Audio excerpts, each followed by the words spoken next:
mga mahilig mamasyal, why not include sa inyong bucket list ang isang museum na may kamangha-manghang pa-effect kung saan tila ite-teleport ka sa iba't ibang space dimension. Bago yan kung saan halina't umarat na sa Balitang A to Z ni Lynn Garcia. Naghahanap ba kayo ng bagong pasyalang Instagrammable? Well, epek-epek na yan. May kakaibang atake kasi ng mala outer space ang PEG, ang isang museum na ito. Sure na sure akong kahit sino, kahit anong edad, mag-e-enjoy dito. Promise! Bakit hindi nyo subukan ang bagong trending na Space and Time Cube Plus Museum sa Level 1 ng S. Maison sa Pasay City? FYI, near MOA lang ito mga ka-A to Z.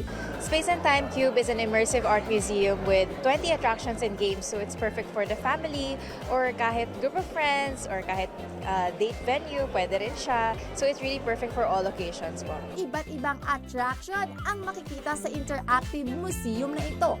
Ang ilan pa nga ay dumayo pa from Nueva Ecija para makita ang kamangha-manghang holographic technologies at 3D illusions dito. Opo, sobrang saya. Pero ang ganda po dito, nakakapag-bonding ako sa family ko. First time ko lang po dito, pero po nararanasan ko na po agad yung saya. Kahit ako mismo, napa-explore sa ganda nito. Nandito tayo ngayon sa Mirror Maze. So tara, samahan niyo akong i-explore. So good luck. Sana makalabas tayo dito ha. Ay, mali. Dito agad. Dito pala.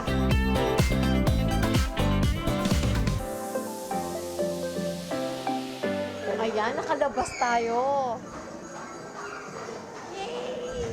Kung mala outer space naman ang hanap nyo, let's go to Wandering Planet. Mapapawaw ka talaga sa endless lights pagtungtong mo sa Crystal Matrix.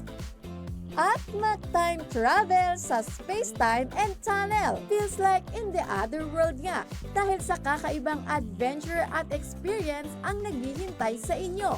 Afford na afford pa. Perfect pang bonding kasama ang family, friends, at syempre ang special someone. So guys, pag hindi pa kayo nakapagbisita sa Space and Time Cube, tara na guys. Perfecto. Mag-enjoy kayo. Kaya naman kung wala pa kayong gagawin this coming weekend, aba, i-look forward mo na ito. Ano pang hinihintay nyo? Arat na! Para sa Balitang A to Z, Lane Garcia.